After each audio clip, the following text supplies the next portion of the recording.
നമ്മൾ എന്നാണോ ഭൂരിപക്ഷം കുറഞ്ഞ് ന്യൂനപക്ഷത്തിലേക്ക് വരുന്നത്, അന്ന് നമ്മുടെ ശാന്തിയും സമാധാനവും ഒക്കെ പോയി.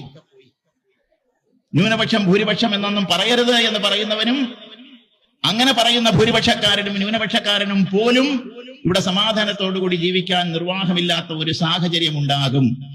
ഇവിടുത്തെ ഹൈന്ദവൻ ന്യൂനപക്ഷമായാൽ ഇവിടെ BJP ഉണ്ടാവില്ല. ഇവിടുത്തെ ഹൈന്ദവൻ ന്യൂനപക്ഷമായാൽ ഇവിടെ കോൺഗ്രസും ഉണ്ടാവില്ല. പിന്നെ മറ്റവരും സമാധാനിക്കൊന്നും വേണ്ട, അതും ഉണ്ടാവില്ല. പിന്നെ കൊടി പിടിച്ചിട്ടും മുദ്രാവാക്യം വിളിച്ചാലും ശരി, പാകിസ്ഥാനിൽ വിളിക്കാൻ പറ്റുമോ? ബംഗ്ലാദേശിൽ ചെന്ന് വിളിക്കാൻ പറ്റുമോ? ആർക്ക്? ഒരു പാർട്ടിക്കാരനും വിളിക്കാൻ പറ്റില്ല. അവൻ അവന്റെ മതത്തിന്റെ ചിഹ്നങ്ങളുടെയും സങ്കല്പങ്ങളുടെയും ഒക്കെ നിയന്ത്രണത്തിൽ മാത്രം ജീവിക്കുന്ന ഒരു ജനതയ്ക്ക് മാത്രമേ ആ മണ്ണിൽ സ്ഥാനമുള്ളൂ. മതാധിഷ്ഠിത രാഷ്ട്രങ്ങളാണ്. ഇവിടെ ഹിന്ദുമതത്തെ സംബന്ധിച്ച് ഹിന്ദു മതം എന്ന് വിളിച്ചാലും ശരി, ഹിന്ദു മതത്തിന്റെ അടിസ്ഥാനത്തിൽ ജീവിക്കുന്ന മതാധിഷ്ഠിത രാജ്യമായ ഭാരതത്തിൽ പോലും ക്രിസ്ത്യാനിക്കും ഹിന്ദുവിനും വളരെ സുരക്ഷിതരായി ജീവിക്കാൻ കഴിയും. മതേതരത്വം എന്ന് പറയുന്നതിന് യാതൊരു പ്രാധാന്യവുമില്ല ഹിന്ദുവിനെ സംബന്ധിച്ച്. മറ്റു പലരെ സംബന്ധിച്ചും അതിന് പ്രാധാന്യമുണ്ട്. പാകിസ്ഥാനിൽ മതേതരത്വം ഉണ്ടോ? ബംഗ്ലാദേശിൽ മതേതരത്വം ഉണ്ടോ? ഏത് ഇസ്ലാമിക രാഷ്ട്രത്തിലാണ് മതേതരത്വം നിലനിൽക്കുന്നതെന്ന് കാണിച്ചു തരാമോ? എന്നാൽ ഇവിടെ മാത്രം മതേതരത്വം വേണമെന്ന് പറയാൻ എത്രയോ മുസ്ലിങ്ങൾ സംഘടനകൾ, അല്ലെ, പൊളിറ്റിക്കൽ ഇസ്ലാമുകൾ ഒക്കെ മുന്നോട്ട് വരുന്നുണ്ട്. വളരെ ശാന്തമായി ജീവിക്കുന്ന മുസ്ലിങ്ങൾ മുന്നോട്ട് വരുന്നുണ്ട്.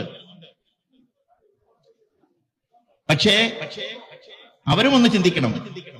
പാകിസ്ഥാനിലെ മുസ്ലിങ്ങൾ സുരക്ഷിതരല്ല. ഹിന്ദുവല്ല അവിടുത്തെ മുസ്ലിങ്ങളെ ആക്രമിക്കുന്നത്, ക്രൈസ്തവരല്ല അവിടുത്തെ മുസ്ലിങ്ങളെ ആക്രമിക്കുന്നത്. അവര് തമ്മിലടിക്കുകയാണ്. ഷിയ എന്നും സുന്നി എന്നും ഇങ്ങനെ വിവിധങ്ങളായ വകതിരിവുകളുടെ പേര് പറഞ്ഞ് തമ്മിൽ കൊല്ലുകയാണ്. മുസ്ലിങ്ങൾ സുരക്ഷിതരാണോ മുസ്ലിം രാഷ്ട്രത്തിൽ? പക്ഷേ ഹിന്ദു രാഷ്ട്രത്തിൽ, ഭാരതത്തിൽ, ഹിന്ദുസ്ഥാനിൽ ഹിന്ദുക്കൾ എത്രത്തോളം സുരക്ഷിതരാണോ അതിനേക്കാൾ സുരക്ഷിതരാണ് ഇവിടുത്തെ ക്രിസ്ത്യാനിയും മുസ്ലിമും. ശരി അല്ലെങ്കിൽ ആരെങ്കിലും ഒന്ന് ശരിയല്ലെന്ന് പറയും, മൈക്കം കൊടുത്തേക്കാം, സംസാരിക്കട്ടെ. അതുകൊണ്ടാണ് ഇതൊരു തുറന്ന ചർച്ചയാണ്. ഒരു മതത്തിനും എതിരല്ല നമ്മൾ, ഒരു ജാതിക്കും എതിരല്ല നമ്മൾ, ഒരു രാഷ്ട്രത്തിനും എതിരല്ല നമ്മൾ. മനുഷ്യത്വത്തിന് വിപരീതമായി ആരെന്തെവിടെ പറഞ്ഞാലും അതിനെതിരെ പറയുവാനുള്ള ധാർമ്മിക ബോധവും ശേഷിയും നമുക്കുണ്ടാകണം. അതിനുള്ള നട്ടെല്ല് നമുക്കുണ്ടാകണം, അതിനുള്ള ധൈര്യം നമുക്കുണ്ടാകണം. എന്നാൽ മാത്രമേ ധർമ്മത്തെ നമുക്ക് നിലനിർത്താൻ കഴിയൂ. ധർമ്മിയുണ്ടെങ്കിലേ ധർമ്മമുള്ളൂ, രാഷ്ട്രമുണ്ടെങ്കിലേ സംസ്കാരമുള്ളൂ. രാഷ്ട്രമാണ് വലുത്, കുടുംബമല്ല. ഒരു വ്യക്തിയേക്കാൾ വലുത് കുടുംബമാണ്, കുടുംബത്തേക്കാൾ വലുതൊരു ദേശമാണ്, ആ ദേശത്തേക്കാൾ വലുതൊരു രാഷ്ട്രമാണ്.